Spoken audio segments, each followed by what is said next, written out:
Hey, what's good, y'all? It's Lucky Luch here. Welcome back to my room and my YouTube channel.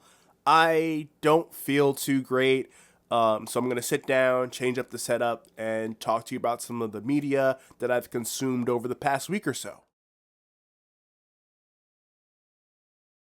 First up, we have the movie Eddington, directed by Ari Aster, starring Pedro Pascal and Joaquin Phoenix. This one was a crazy ride. It starts off as this like political drama that's also kind of a satire.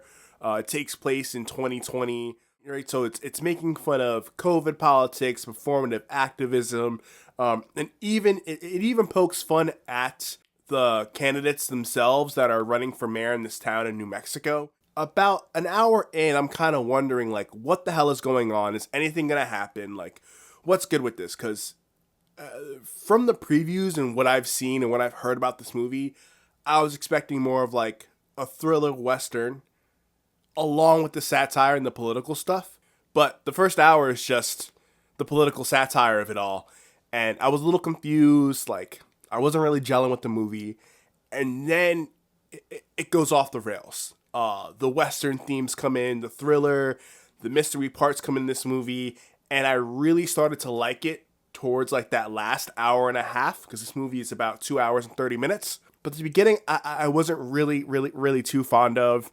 I know a lot of like movie people, cinephiles, are really raving about this one.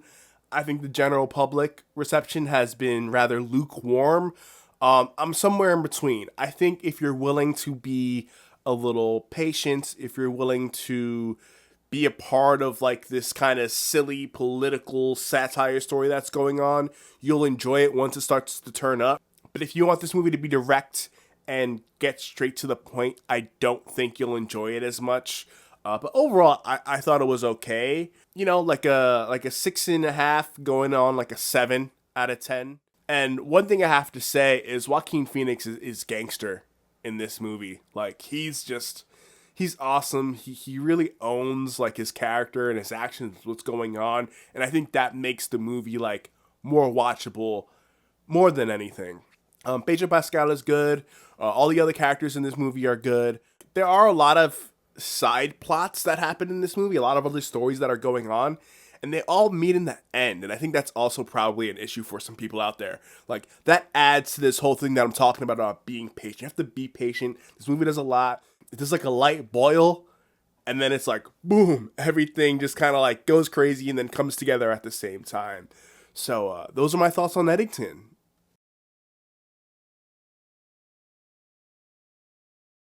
Equally as crazy and out there was this movie called Weapons.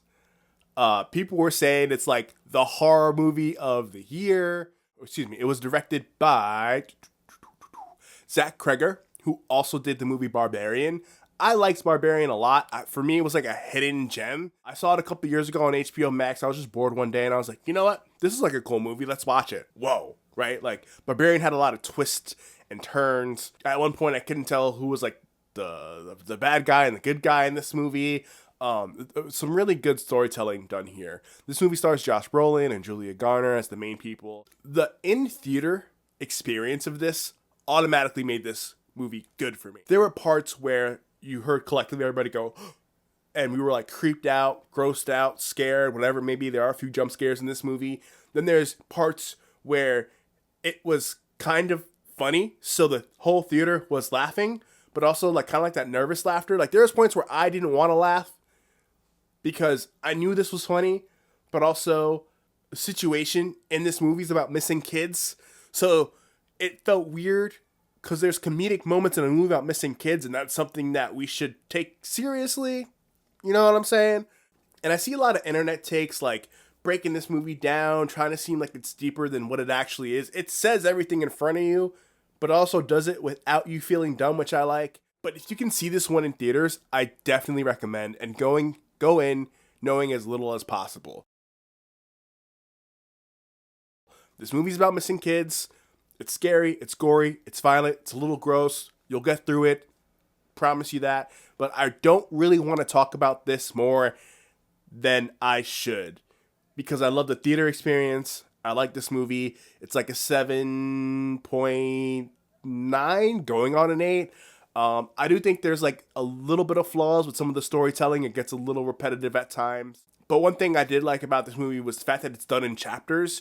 So you kind of get a little bit of a brain breather between all the madness. It just took me a while to calibrate my thoughts and really ingest what I saw because it's just so damn crazy.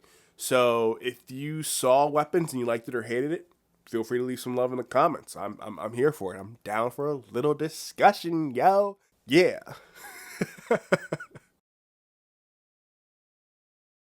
So the last thing I want to talk about here is God Does Like Ugly, the new JID album, or JID. I'm going to say JID. For those of you who don't know, like I originally started out in music, rapping, songwriting, production. I've had a couple of different jobs working in music licensing and music publishing. So music is my shit. That's like the OG love. Prior to me getting into like fashion and watches and movies and making these YouTube videos all the time was about music. And you can see it's all over this channel. I'm sure if you just scroll down a little bit, you'll see like music videos and vlogs and stuff of me in the studio and whatnot.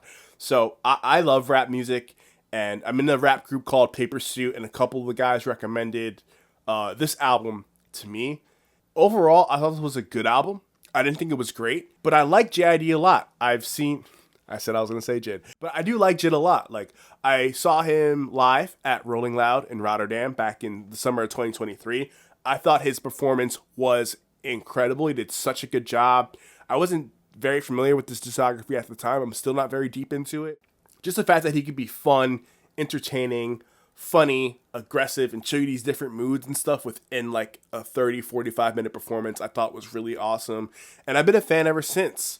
Did like it. Like, I thought this was good, bordering on great. And I think JID has his own sound, he has his own voice, he has his own charisma, and I think he's consistently put out very good music. And that's what this is. It was just more of really good stuff. I just don't personally know if he has a sound to transcend into like this great category, or to transcend into like the popular, I guess, zeitgeist or conversation surrounding rap music or popular music. And I don't know if that's even what he wants, but I'm sure if you're a JID fan or if you're a Dreamville fan, probably enjoyed this album. You probably thought it was very good, going on great. I like it that, you know, he's like trying different things here and he has different flows and stuff. But sometimes it borders on doing too much, and sometimes it just didn't work for me while listening to this. And once again, that's perfectly okay. I did like Glory. I loved Community with the clips. That was awesome.